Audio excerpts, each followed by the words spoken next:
To sit here and go through this again, and to hear them claim in their defense that I don't have any right to privacy, is disgusting. They have made my wife's life an absolute misery, my lord. Breaking today, a devastating moment for Prince Harry's reputation and credibility, as he argues with a judge while in the dock, contradicts himself, appears to fib about using the pseudonym Mr. Mischief to contact journalists like Charlotte Griffiths on Facebook, speaks more about concern for his ex-girlfriends Chelsea Davy and Cressida Bonus than current wife Meghan Markle, and then nearly breaks down before leaving the stand. I've never believed that my life is open season to be commercialized by these people. To act in the public interest is to interest the public. I fundamentally reject that. Having my life, like others, commercialized in this way since I was a teenager, delving into every aspect of my private life, listening to calls, blagging flights so they could see where I was going. It was a time when everyone was in competition with each other. To sit here and go through this again, and to hear them claim in their defense that I don't have any right to privacy, is disgusting. They have made my wife's life an absolute misery, my lord. And that's when he choked up. So, we've got exclusive outspoken AI recreations of Prince Harry's most shocking moments in the dock, and from his witness statement today, you won't get that anywhere else. And analysis from Tom Sykes of the Royalist Substack, who was in the High Court today for every word of the bombshell evidence. UK royal PR expert Lauren the Insider, and US royal YouTube sensation P. Diner. Now, there were so many extraordinary moments, and actually, we'll get to Tom in just one moment. But first, I want to show you when arrogant and pig-headed Harry started arguing with the judge. This was just part of their exchange. Part of Mr. White's job is to put allegations to you. This is a big moment. You're doing exactly what lots of litigants do. You tend to argue back about what he is putting to you. You don't have to bear the burden of arguing the case today that's for Mr. Sherborne. I had a bad experience with Mr. Green. You can simply say, I don't accept that, or I don't know about that. I am intent on you not having a bad experience with me, but it is my job to ask you these questions. Tom Sykes, an extraordinary day, a historic day, but it seemed like Prince Harry entered the witness box intent on being a little asshole. And the judge wasn't happy, was he? What went down in court? So I think what happened, Dan, and it's great to be here, and I'm loving the AI recreations. They're fabulous. Congratulations to your graphics team. Although the voice is slightly plummier, I have to say. Okay, so what happened was that Associated did a kind of very sneaky move yesterday, and having said that they needed 1.5 days to lay out their case, then they actually laid it out in half an hour, which meant that Harry's evidence came forward a day. So Harry originally wasn't meant to be giving evidence until tomorrow.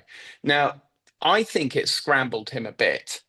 He seemed uneasy from the moment he arrived. He didn't really settle properly in the witness box, and he came in, and Anthony White very cleverly immediately got him onto this thing of being part of the institution.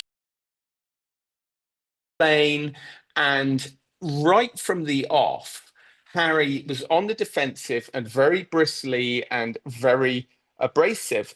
And the judge intervened 3 times to try and calm him down. I mean, the first time, which was the one that you showed there, he was actually quite sympathetic, and he was quite like, look, this is my job. I understand that this is a big moment for you, but you're making a mistake that a lot of people make. Let me just tell you, your job now is just to answer these questions. Let your legal team answer the case.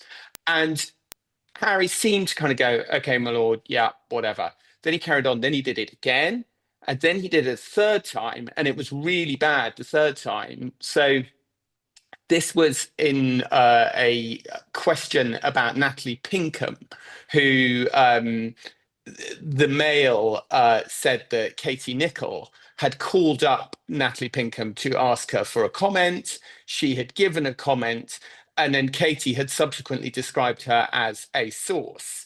And Harry was basically saying, look, it's a different use of the term a source. You know, when people say a source, they assume that means some sort of insider who's speaking secretly or privately or what have you. And the judge was like, yeah, look, I'm a media lawyer, mate. I understand what a source is. I understand what you're saying. I understand the difference between a confidential source and someone who's been called up by the journalist and asked for a comment. But Harry, it was so crazy. It was like he couldn't accept it. And he started going to the judge, yeah, but Associated are just trying to strip all the colour out of it. And the judge was like, listen, I am a media lawyer. This is my job. I know what I'm talking about. Pipe down, and it was interesting when Harry came back after lunch. I think he'd clearly been given a cup of chamomile tea and told to behave himself, and he was much more normal and balanced after lunch. But it was, they often use this word striking in court, and I have to say it was very striking how Harry kind of just seemed to completely lose it. And then, he kept going, well, I'm very upset. I'm very upset, and all this kind of stuff. And so it was kind of bizarre. And I felt that actually what Associated had done very cleverly by shifting his testimony forward a day was knock him off balance. And I think that the thing is that this case is so fractional. Really, it's coming down to a couple of stories. It's really the real one that I think Associated have got a problem with is the flights, right? So they blag information from a PI called Mike Baer, who tells them what flight Cressida is on, not Cressida, Chelsea, and even says she's in seat 16A, the seat next to her is empty. Why don't you plant somebody into it? Clearly pitching himself for the job, I would think. Now, the email trail goes cold then, and a lot of this wasn't actually disclosed by ANL, but was actually disclosed in the news group. So there's a copy of the payment trail to this guy, Mike Baer, because another email went out to a Sun journalist who you'll know, Dan, called Duncan Larkham, saying, oh, I understand, that you and Rebecca have agreed to split the costs on this one. And what we're looking at here, you've got to remember, this is a civil trial, right? So it's not beyond reasonable doubt. It is, does the judge think it's probable that story one, story two, there are 14 stories in all, does the judge think it's probable that these stories are the fruits of unlawfully gathered information? That's basically the question. But the point is, it is the judge alone who makes this decision. So Harry, acting like an entitled little brat on the stand, is not just bad news for his own case. It's bad news for Elton John and David Furnish and Sadie Frost and Elizabeth Hurley and all of the other celebrities. And look, we are going to, by the way, today show you some of the evidence that Harry presented in regards to Chelsea Davy, Cressida Bonas, Rebecca English, Charlotte Griffiths, Katie Nicholl. We've got it all. We've got these recreations coming. But before we get there, I think probably what was most disgusting is yet again, Harry decided to use a court case, which already poses so many issues for King Charles, to take digs at the British royal family, at the institution of which he is a part. Watch. Tell us that you were aware of some, but not all, of the 14 articles that you complain of in these proceedings at the time they were published. Yes. You did not complain, and no complaint was made on your behalf. Not that I am aware of. That is because you believed at the time that the articles were published, insofar as you saw them, that the information they contained came from legitimate sources. To a certain extent, but I would not have been able to complain about them anyway because of the institution I was in. It would have been very difficult. Never complain and never explain. P. Diner, where does he get off? Where does he get off using a court case like this to yet again attack the royal family? Now, I would argue, P. Diner, if you look at the past 5 years that Harry has had in the United States, it proves why he was so well protected by the British royal family, who once again he is attacking. I think it's really sick. To me, it just looks like Harry wants to look in that rear view mirror of his life and go back in time and complain constantly. It's like, when do you take on the advice of your therapy and move forward in life? I don't buy that he is trying to say that he could never do anything before. I mean, they always talked about the royal family, not supporting them. And that was a life he was used to. So Harry should have, I think at this time in his life, especially, he was just married, he had a child, or one was on the way. Why are you trying to go back to fight something that is in your past when you should be looking forward in your life? So I think there's perhaps maybe Meghan behind him trying to, have this whole lawsuit or go after the press. I know he hates the press, but to me, it just seems like he's just never happy and he wants to just look back on the past 100%, and complain 100%. about it. But I do also think, Lauren, this is partly about him rewriting his narrative. And look, both you and I have discussed this. I worked within these tabloids. You worked sort of on the outside, but dealing with these tabloids. Both of us are disgusted by the illegal behavior that went on within these tabloids. Disgusted. It is revolting. I do not defend it for a single second. But I do think a lot of what's going on here is Harry attempting to blame every bad decision he ever made on the British press. And that included today, Lauren, a suggestion that the issues that he had with drink and drugs, which I think go on to this day, are all down to the newspapers. Watch this. A campaign. An obsession of having every aspect of my life under surveillance so they could get the run on their competitors and drive me paranoid beyond belief, isolating me and probably wanting to drive me to drugs and drinking to sell more of their papers. Lauren, I mean, this is a deliberate rewriting of history now. Yeah, I mean, look, no one was asking him to go to the West End clubs. Yes, I understand when people are young, they want to go out and party, but when you are a prince, you have to tweak your life. And so you may not be able to do things normal teenagers are doing. I think the issue with Harry that I feel so strongly about is I have seen lives be torn apart by phone hacking. Now, I'm not saying it was associated. I'm saying it's with various media outlets that behaved in this way. But what you don't see those celebrities do that have had their lives torn apart, they don't set up pap shots, they don't leak stories, they don't engage with the mainstream media, and they remove themselves from that. But what you see with Harry is half in, half out, and you just can't have that. There is a reason people say you do a deal with the devil. And Prince Harry is trying to still monetize from the very industry that he's suing. He relies on the mainstream media for currency. The day before he was in the High Court, Meghan Markle released an Instagram story, and her mum was in the pool. Her daughter was in the swimming pool. Meghan was filming that and their garden. If you do not want your privacy invaded, cut off the oxygen supply for the press. They will eventually get bored. But Prince Harry has to clap back on everything. And he wants to say that, he was driven to drink and drugs. I just don't think that is plausible at all. No. He has married but a it's woman. Always someone's fault. Exactly. And as you point out, so much of this, and he admits so much of this, the reason that he wanted to go after the press was because of his relationship with Meghan Markle.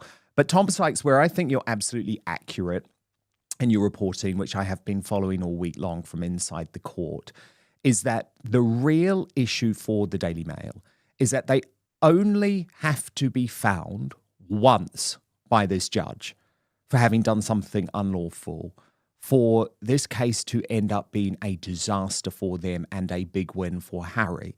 And I do not know how they explain away these emails regarding the unlawful or the alleged unlawful obtaining of Chelsea Davies' flight details. But before we get to that, Tom, I just want to find out from you how Harry coped when he was having to speak about Chelsea Davy today, because I'm going to play you this from his witness statement. And to me, this is the relationship he never got over. This is the woman he never got over. His words are raw. And I can understand why Meghan Markle had grave concerns about this case, because, of course, his relationship with Chelsea Davy now front and centre once again. Watch this. I was never suspicious of Chelsea in relation to stories like this, but I was of her friends. If I saw this story at the time, I would have been very frustrated and angry. I would have questioned how Associated found out this information, but at the same time, I would have felt like I had to accept this as the reality of my life. This sort of intrusion was terrifying for Chelsea. It made her feel like she was being hunted and the press had caught her. And it was terrifying for me too, because there was nothing I could do to stop it. And now she was in my world. She was shaken, and I was really paranoid about trying to protect our privacy, as the article says. Their behaviour and treatment of Chelsea was not normal. I was really worried something bad was going to happen. Tom Sykes, a lot of Chelsea Davy in court. Did you pick up any emotion from Harry when she was raised? Yeah, totally. The Chelsea thing, it was very striking how much of this was about Chelsea. Of course, that's partly to do with the time period that these events cover.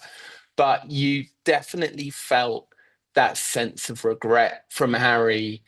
It felt very raw still when he was talking about it. He seemed incredibly upset about, and I think, to be fair to Harry, he obviously feels incredibly guilty about what she went through and how he mistrusted her friends and perhaps even directly accused some of the friends. I mean, there was almost a hint that he'd cut off members of her circle and stuff like that.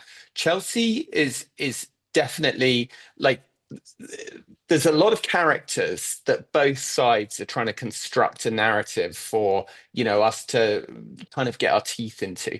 And Chelsea is definitely a big character in this trial. And you can definitely feel Harry's kind of regret and sadness that it didn't work out. And you can also feel like it's hard not to sit there, as you said, Dan, and as everyone would agree, it's hard to not sit there and think that it is absolutely disgusting that a private eye hacked into an aeroplane's database, found out what seat she was sitting in, and suggested putting a plant next to her on the way back. And would not disagree with Harry when he says that that is creepy.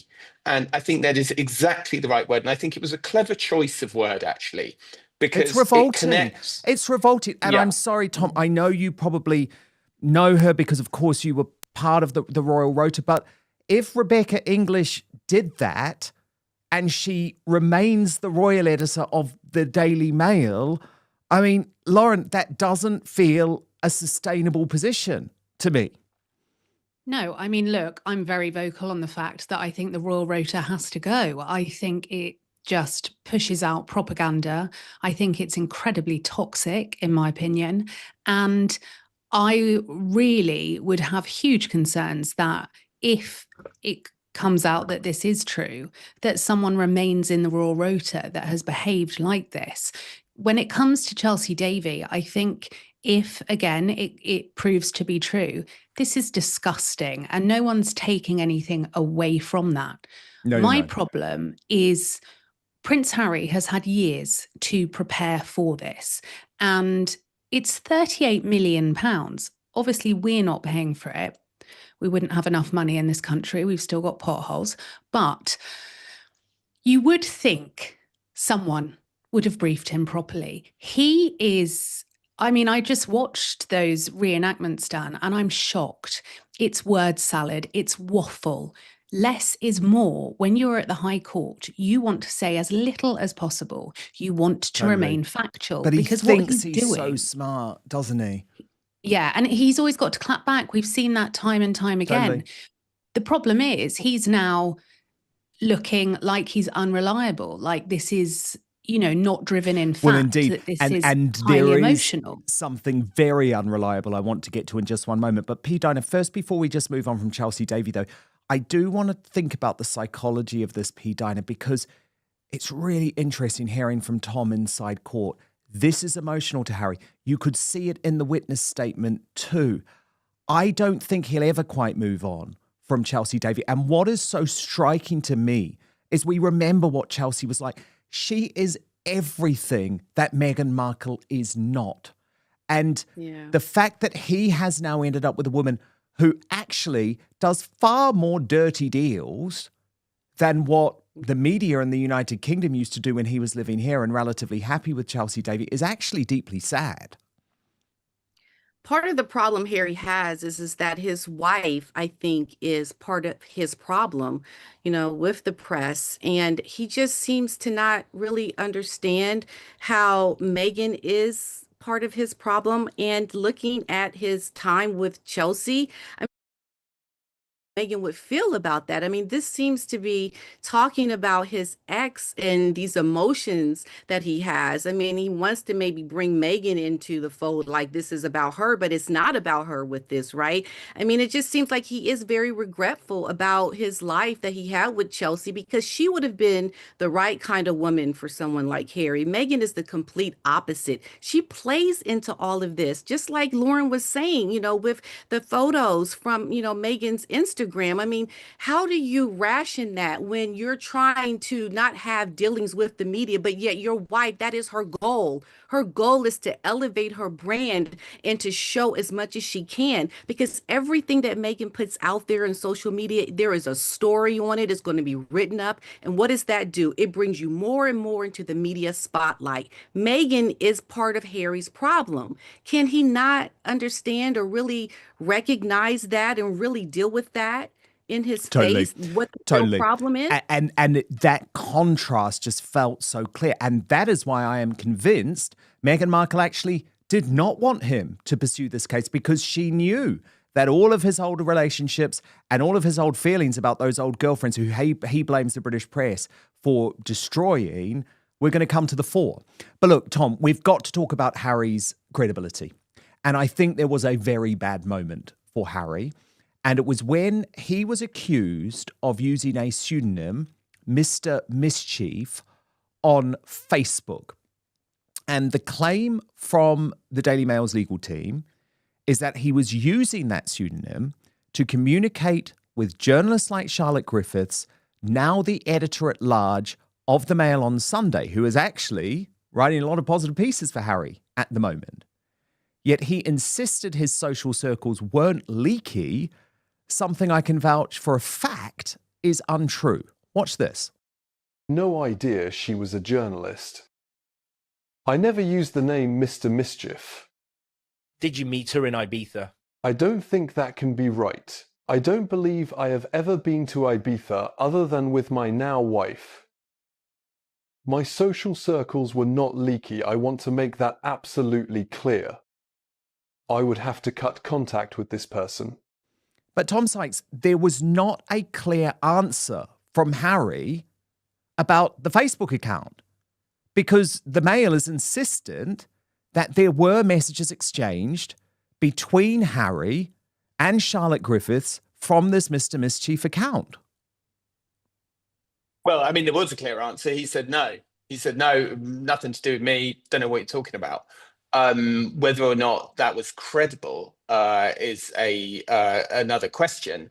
And I think that it would seem like a very strange thing for Anthony White to bring up in, they only had Harry on the stand for a very brief period of time.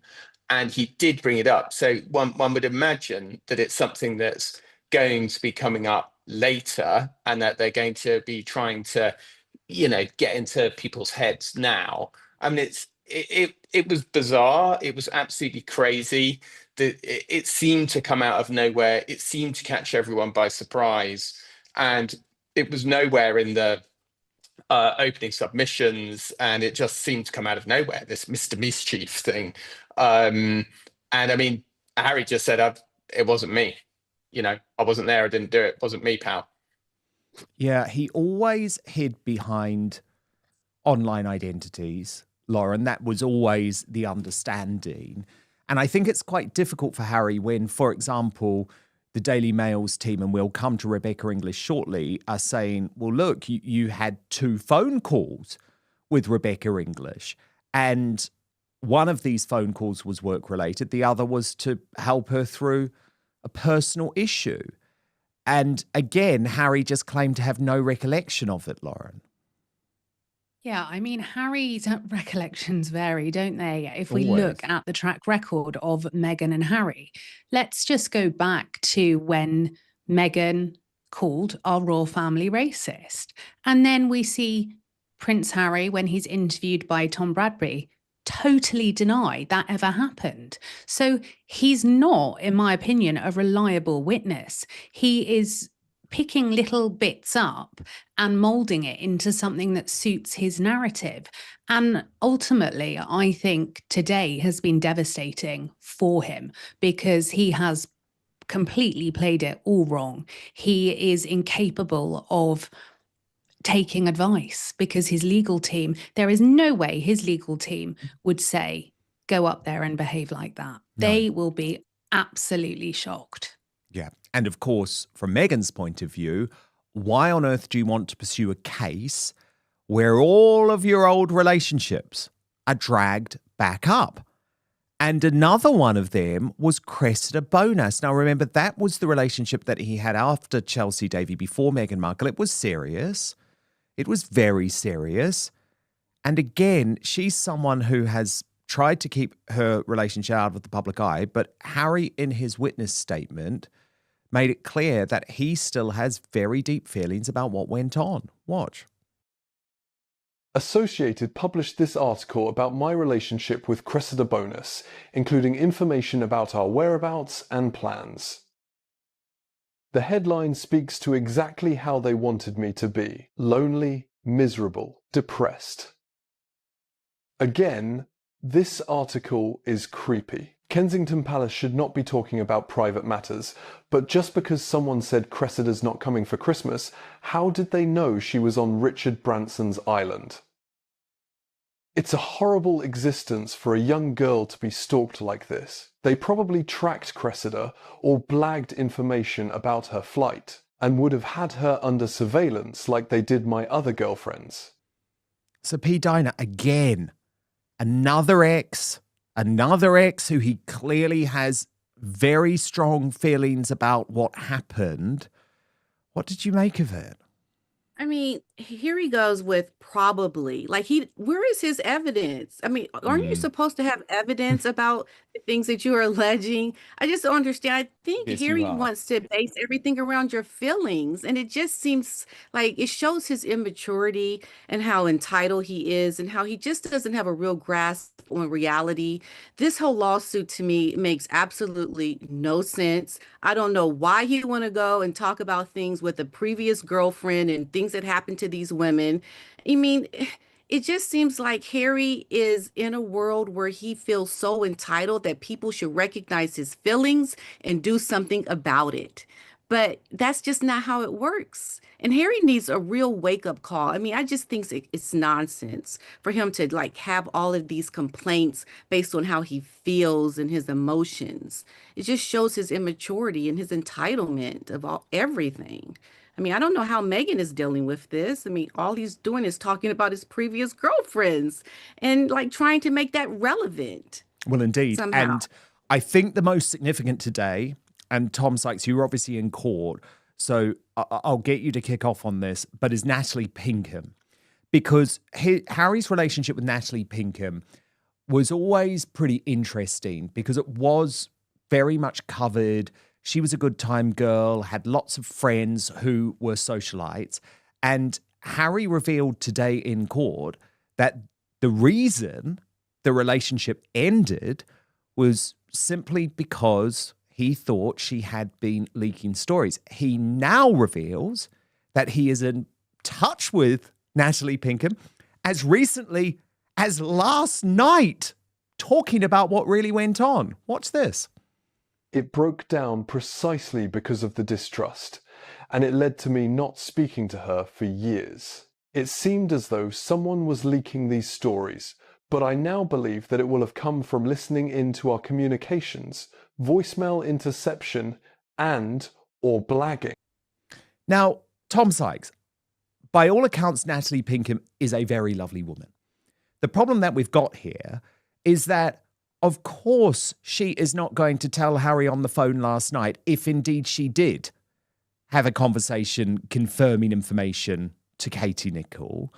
So Harry is now back in touch with an ex to try and prove something which I think he has no evidence for. But talk to me about where the court ended up in terms of this Natalie Pinkham revelation. Yeah, so it was relevant because the Natalie Pinkham is one of the specific articles that Harry's team say was, as they keep putting it, the fruits of unlawfully gathered information. So, but when you look at what they actually are relying on for their evidence, you see they say, well, in support of this inference, we will rely on Miss Nicholl's notebook, which reveals that she had her mobile phone number. The fact that a draft of the article said that she sent him a text message, and that's it. And do you know what I mean? Like, that's the evidence that Katie Nicholl had her phone number. That does not mean that her phone was hacked. And so the Mail, what the Mail keeps saying is they have this phrase which they use a lot, which is they say, Harry is trying to pile inference upon inference upon inference. And it's true, like a lot of these stories are not, but we saw this. Don't forget the fact that one of these fails is not terminal for the case. And we saw this in the case against the Mirror Group, where they put in like 100 articles. And it turned out half the articles had been briefed by their own press office and stuff, or had been picked up from the Times, or, some other, 5 minutes of research would have revealed that they were not the fruits of unlawfully gathered information. So I think that what was, of course, then very intriguing about the Natalie Pinkham thing was it turned out that Katie Nicholl, the reason she had her phone number, clearly, was because she called her up to ask her for a comment, which is exactly what she should do. Yes, of course. And also, Harry is so binary in the way that he looks at these relationships, Lauren. And of course, you're someone who's previously managed difficult stories for high-profile celebrities with journalists.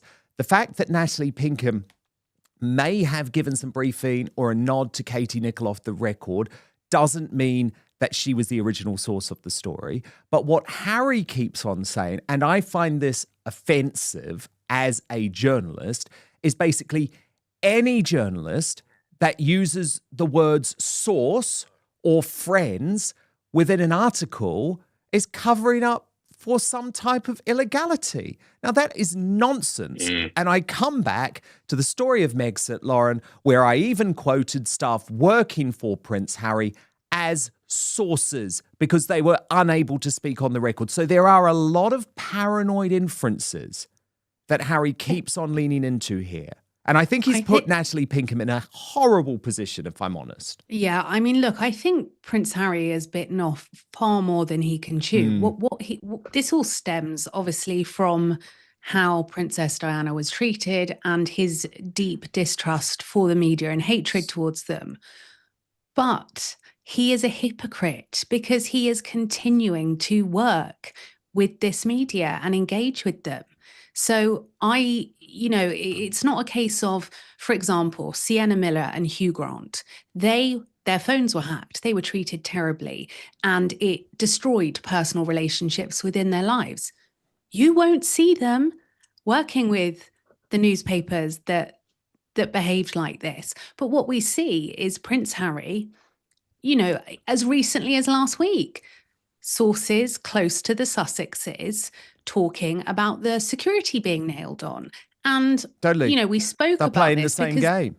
Actually, yeah, so they're playing much more of a game with they're some still of the doing it. journalists, by the way, who he's accusing.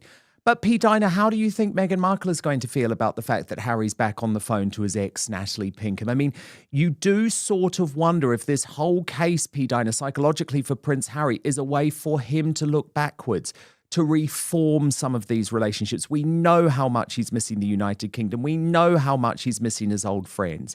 But as a wife, I mean, would you be okay with your hubby speaking to the one that got away, the very glamorous, the very charming Natalie Pinkham, who is still a beautiful, Right. lovely woman to this day? I think it's weird. Yeah.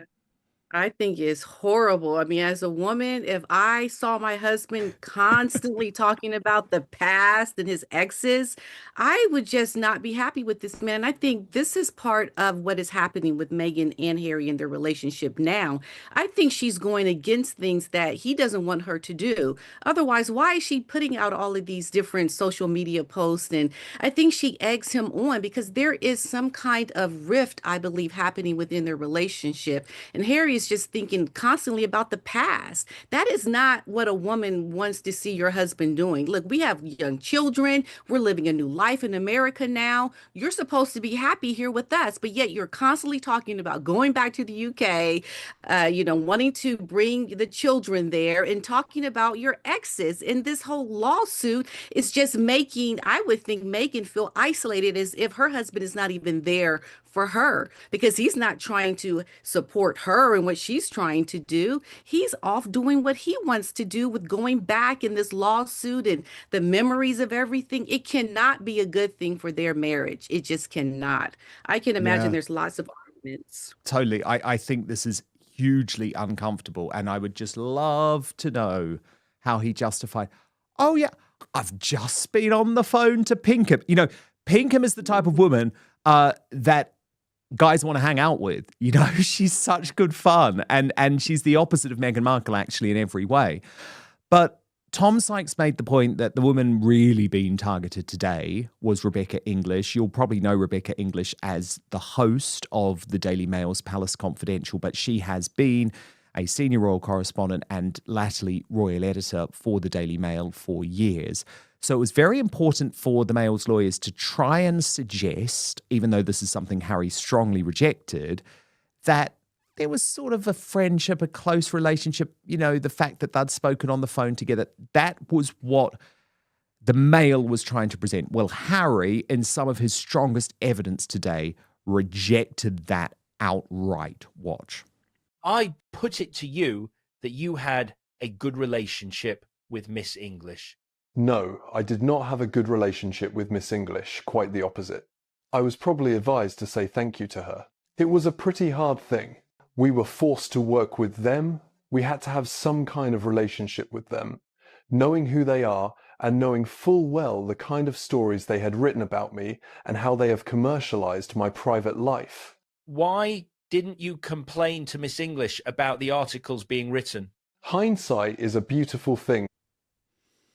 So Tom Sykes, he was very strong. There's clearly a lot of bad blood between him and Rebecca English. This is particularly difficult for the Daily Mail newspaper. I mean, she is the face to this day of their royal coverage, of their royal reporting, and her name is on that email that, according to the opening arguments, she claims she doesn't remember, involving the blagging or the alleged blagging, the alleged unlawful activity of Chelsea's flight details. Yeah, one bit that your fabulous reconstruction that we are all enjoying very much, Dan, missed out was before he said no, he kind of scoffed. He kind of laughed at it, and actually, it was the laugh that was the most convincing. He kind of went. I put it to you that you had a marvelous day. No, and it was actually a genuine moment of humor. And I felt that I think that this is the core. I think we're seeing why the Mail refused to apologize and refused to settle. Because if this story that Rebecca paid this guy, Mike Baird, £200 to give the seat number, if that turns out to be true, that is very serious for their entire Royal franchise. It's a big money spinner for the Mail, the Royals. It's a huge section on their website. Rebecca, obviously, is not just a member of the Royal Rota. She set up the Royal Rota with Duncan Larkham kind of 20 years ago. She is the queen bee of British royal reporting. She's arguably the most powerful royal reporter in the world. I mean, genuinely, she is, because she runs the Royal Rota. So to a large, I mean, she doesn't completely run it, and not so much anymore, but to a large extent, you know, guess why the Mail always get the best jobs? Do you know what I mean? Like, so I think if they manage to get this one home, and if this is like my prediction of just like having read the evidence, the skeleton arguments, the claimant's rebuttal, of having seen these first 2 days of open cases, my prediction on the Prince Harry bit of this case is that they are going to get home on 1 or 2 cases, specifically that flight, because I think that all the judge is being asked is listen to everything and then decide on the balance of probabilities whether you think this article was the fruits of unlawfully gathered information. And I think it's very hard to look at that email from Mike Beck, which, by the way, they did not want to disclose and was only disclosed because a copy was sent to Duncan Larkham in the NGN case. So it came out in discovery of that case. So the argument that the Mail has been trying to destroy evidence, which they've made a lot, that they've been trying to destroy records, all of this kind of stuff, it all feeds into this story. And the argument that Harry's sides are making throughout is like, look, unlawful information gathering is a crime. So by its nature, it's covert. So it's very, very hard to find a trace of it. We can't show it definitively, but if we can show you a strong enough case, Your Honour, and if we could put it together with all this other stuff, like, for example, that the Mail spent £3 million on private investigators over the period, which the Mail does not deny, but claims they were all doing legitimate work. If we can put all that together and convince you that this one story was the fruits of unlawfully gathered information, then Harry wins on a very narrow case. Maybe he only gets 10 quid in damages, right? Because he only gets one story over the line, but that has huge implications and for the costs look, and as the David reputation of the Mail, has the purchase made clear. of the Telegraph, Yeah. Paul Dacre's editorship, Paul Dacre's, longed for knighthood. It has massive implications for the whole of the Daily Mail. Indeed, the future of Rebecca English too. And will there be a police investigation demanded by Harry, just like he tried after he won against the Mirror and continued to campaign to try and get Piers Morgan jailed? Now, I totally agree that the consequences are massive. I actually do believe David Sherborne when he says it's not about the money here. And of course, the costs that the Mail would have to pay to Harry's side would be huge compensation alone. Now, the other key figure who Harry has very much been targeting in his case is Katie Nicholl, another very, very famous royal reporter. She is now the face or one of the faces of state events on the BBC, has had a major career in America, and he's been horrible about her and suggesting that she had to gather information unlawfully because she was just so not trusted, which really doesn't explain why she was at all of the parties that Harry was at, hanging out with his friends, and according to the Daily Mail's evidence, even being invited to party with Prince Harry. But Harry was vile about Katie Nicholl in court today. Watch. Not friends with these journalists. I never have been. Former Mail on Sunday journalist Katie Nicholl saw stories about you by speaking to mutual friends of hers and yourself. There is an unidentified source. In her position, she would need to say that to attribute it to someone, But that is the luxury she has, never having to identify who her source is. If you complain, they double down on you, in my experience. Would she not go to the same or similar nightclubs that you attended and polo games?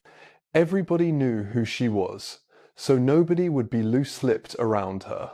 If the sources were so good, and she was hanging out with all my friends, then why was she using private investigators?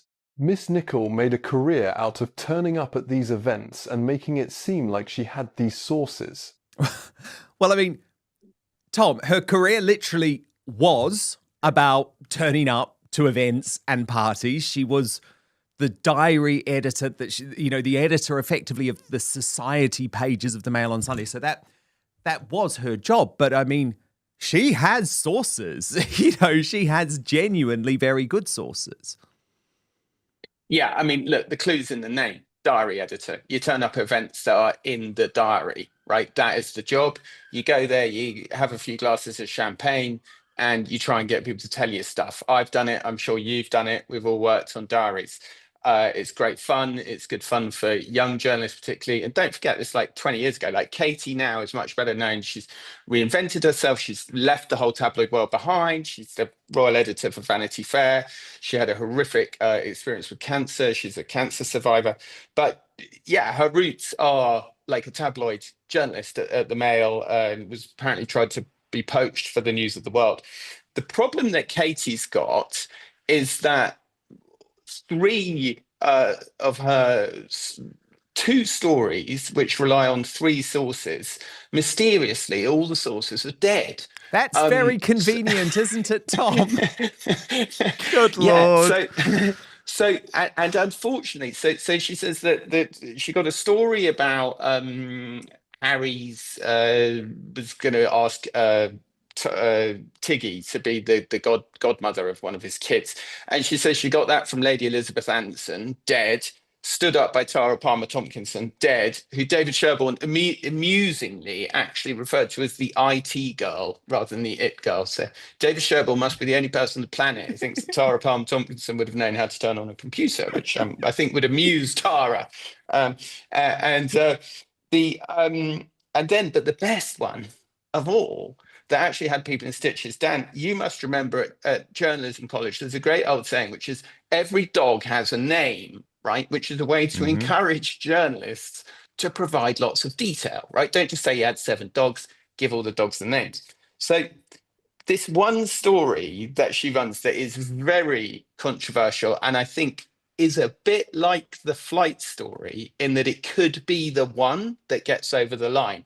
It's about where Harry sleeps. It's about where Chelsea sleeps. It's about how much time they spend together. It's about how many phone calls they make, how many texts they make. There's a lot of, as they kept saying, granular detail.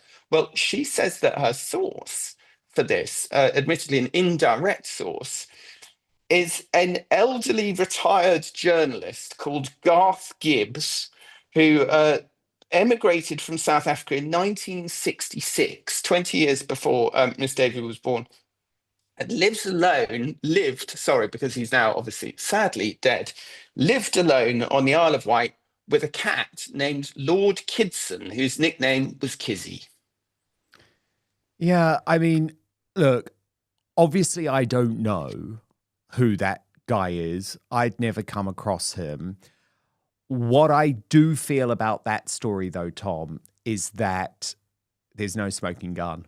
It's not like the flight logs, because actually you speak to friends, and I mean, look, Katie's written entire books about the younger lives of William and Harry, and actually there were a lot of friends who spoke to her. So I don't know. I mean, it's certainly inconvenient that a lot of these sources are dead, Lauren. Very inconvenient.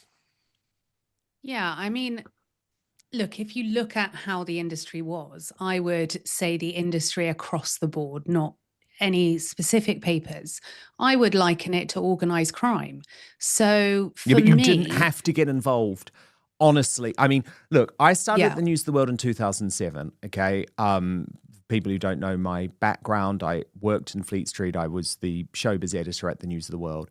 Now, honestly, It would never have crossed my mind. And if someone had asked me to do something illegal, to blag something, to, unlawfully gather information, to hack a phone, I would have been so fast out of that office. So I still do believe these were individual journalists making individual choices to commit crimes, which actually even the Daily Mail's lawyer admits.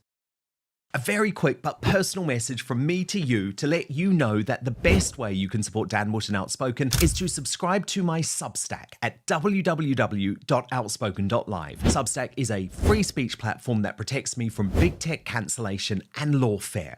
Paid annual or monthly subscribers get an extra hour of content with the Royal Uncancelled After Show available every weekday with no advertising whatsoever. You can also message me direct on there. That's www.outspoken.live. And there were some journalists that were not proper journalists. Mm-hmm. Now, Katie Nicholl is very well respected. She is. She's not someone that isn't well connected. So she wouldn't have to, in my opinion, rely on extra methods that are unlawful. She is very well respected across the board. But I think when you're looking as an outsider in, the fact that, the witnesses are dead, I mean, it's not ideal. Let's just say that. But obviously, we'll find out as the case goes on. No. But of all the journalists to, pick stories of, if this was widespread, I'm very surprised they've gone in on a Katie Nicholl story, because Harry she's not seems a to kind of a be- cheap tabloid hack. She's well respected. She's at Vanity Fair now. Yeah, he seems to be wanting to slay these females of Fleet Street, because there's also Victoria Newton, the editor of The Sun, who comes up not in regards to Harry's case, but rather Liz Hurley's case. Now, Victoria Newton, and we know that Harry is furious about this, close to King Charles and also close to Prince William. Rebecca English, close to Buckingham Palace, close to Tobin Andre, who now runs the communications operation for King Charles. There's lots of people that Harry wants to slay for particular reasons here. But what was interesting is that, Tom, before the case kicked off today, Chris Shipp had been briefed, and he's obviously someone who's known as being close to Harry and Meghan's team, that Harry was actually accusing the Daily Mail of dirty tricks. Now, this is because they only took 90 minutes for their opening arguments when they'd scheduled 1.5 days. A source close to Harry told Chris Shipp A&L have had months to inform the court that their opening arguments would last less than 2 hours. Instead, they have had to resort to game playing and dirty tricks consistent with the way they have treated not just the Duke, but all of the victims in this case. Prince Harry's legal team, according to Chris Shipp, reckon that the Mail wanted to give Harry less time to prepare for his evidence session. And they said A&L think that by pulling the schedule forward 24 hours, they are giving Prince Harry less time to prepare. He's been preparing for this moment for the last 3 years. Safe to say he's ready. Now, again, Tom, I thought this was hugely unwise. The judge who is making this decision, remember, on his own with no jury, will not be impressed about briefing to, ironically, the media about how this case is playing out. And I think you're right, Dan. And I think the judge could see what was happening, right? He's a very experienced judge. He knew exactly what associated with doing. And I don't know if I'd call it a dirty trick, but I'd call it a neat trick, because it did destabilize Harry. And he clearly was planning to use today to hone his arguments and probably work with the paralegal to run through the arguments. And it's also, quite a well-known trick from some of my legal sources that I was speaking to, some lawyers who I was speaking to said, oh yeah, mess around with the timetable, mess with their heads, and I think it worked. I thought Harry looked rattled this morning when he turned up. I don't think he looked well rested, and I thought it worked. Can I just say one other thing about Please. the Katie Nicholl thing? I think that they're trying to build a narrative across all 7 cases that Katie is like the villain of the piece. Now, Harry does hate her, like I do know that. Yes, and But she's written, Tom, 7 of the 14 articles on Harry that are included. So she's a target. Why does he hate her so on much? Harry, I don't know. I mean, presumably she put something in the book, so I don't know. I don't know the ins and outs of it, but I do know that he doesn't like her, which is pretty clear by the fact he's named her in 70 articles. But it's across the other cases. So they've also got her in the Sadie Frost thing about this ectopic pregnancy, which is really, really awful. That Sadie Frost basically had an ectopic pregnancy. Katie somehow found out and wrote a story about it before. I mean, I think she'd literally only told her dad, like, and literally like other members of her family did not know. It's pretty bad. So I think actually the there's definitely an attempt to demonize Katie, and there's definitely an attempt to go after Rebecca. I think it's going to be, they are both coming for cross-examination. The Mail has made a big point of like, look, we are providing these people for cross-examination. We have gone to great lengths to provide their notebooks. We have gone to great lengths to answer your questions.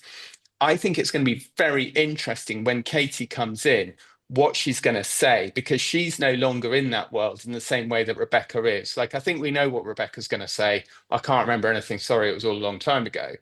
I don't know if it's necessarily quite in Katie's interest in exactly the same way to, there's an argument, right? Hacked Off have always they've always sought to flip journalists, haven't they? From the very beginning, you look at these, Graham Johnson, Dan Evans,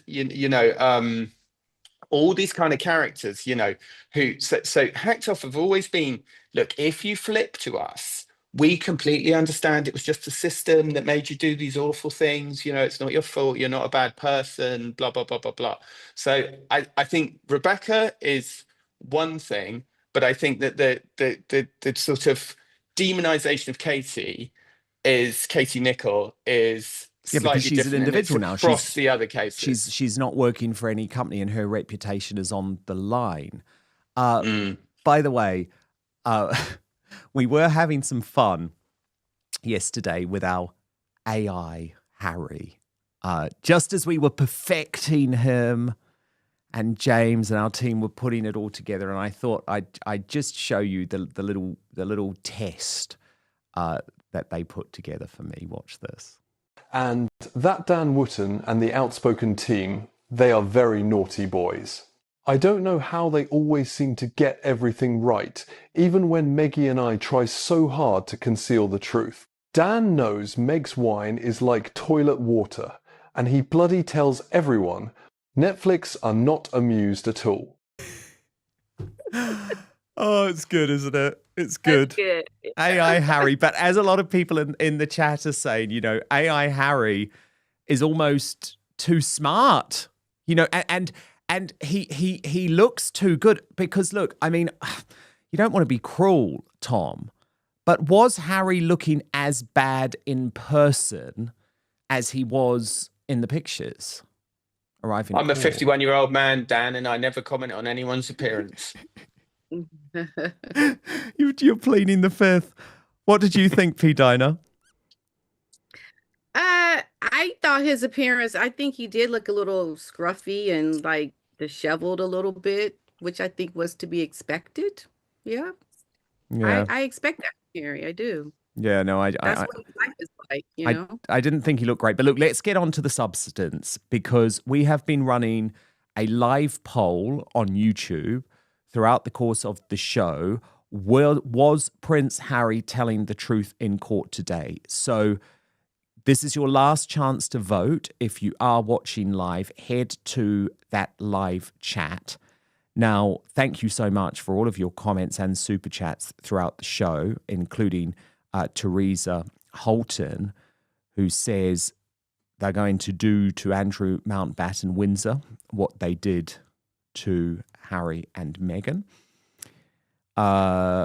Meg Breezy said, I wish they would have been away, that there would have been a way that they could have addressed the twerking video. I know that's off topic, but boy, does that get under my skin? Jay Michelle said, imagine flying transcontinental to fight against privacy invasion, and then your wife posts his young child in the pool. I know, you couldn't make it up. You couldn't make it up. Kay Roach says, Harry seems to think that feeling upset gives him a license to behave any way he wants. This is an ongoing problem for Harry. Solarian Unlimited says perhaps both Chelsea and Cressida decided they could not cope with the dark passenger they detected in their other half of the day. Travis Viola says, shouldn't it be Chelsea Davy suing rather than Harry if there was a problem? He needs to get over her. And Tanya Griffiths says, Lady C said, this was info from the Levis Inquiry and Harry's lawyer got hold for it. Was this email in there? Shouldn't its usage be denied? Well, Lady C will be here tomorrow for our special, so we will ask her then. And Gabrielle Griffin said, even the AI Harry is bald. Of course, because AI Harry has to be accurate, doesn't he? Okay, let's get to the results of this poll. Was Prince Harry telling the truth in court today? Just 6% of you say yes. 94% of you say big, fat liar. Thank you so much to my brilliant Royal Superstar panel. Tom Sykes, who has done sterling reporting for The Royalist from inside the courtroom. He will be back with us for our other live special alongside Lady Colin Campbell and the Sidley twins tomorrow. Royal YouTube sensation P. Diner, you must follow her on YouTube. And Lauren the Insider, whose brilliant YouTube channel is also available to you all and will be with us tomorrow at 6 p.m. alongside the Royal News Network, because we're giving you the coverage of this case that the mainstream media won't. I was very struck, by the way, that you'd log on to the Daily Mail today or the Sun. Usually Harry in court would be their banner headline. Wasn't a word. There wasn't a word. So you're not going to get honest coverage of this case from the mainstream media. But thank you so much to my superstar panel. We will be back for another special live Harry in the Dock edition of Dan Wootton Outspoken tomorrow, 7 p.m. UK time, 2 p.m. Eastern, 11 a.m. Pacific. Of course, the best way to support our independent work here at Outspoken is by signing up to our Substack. Television viewers who love baking shows have been surprised today by a major change behind the scenes of the Great British Bake Off. Longtime judge Dame Prue Leith has announced that she will be stepping away from her role on the iconic baking competition after nearly a decade in the famous White Tent. Her departure marks the end of an era for the programme that has delighted audiences across the United Kingdom and beyond. Dame Prue, a respected chef, restaurateur and author, has served as a judge on the show since it moved from its original broadcaster to its current home. She became known not only for her deep knowledge of food and hospitality, but also for her warmth, gentle humour and the encouragement she offered to amateur bakers facing pressure-packed challenges. During her tenure, she took part in hundreds of baking tests and became a beloved figure among contestants and viewers alike.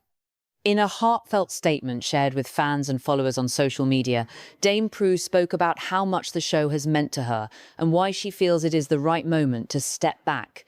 She said that the experience had been a fabulous part of her life and that she would miss working with her fellow judge, Paul Hollywood, as well as the presenters and production team.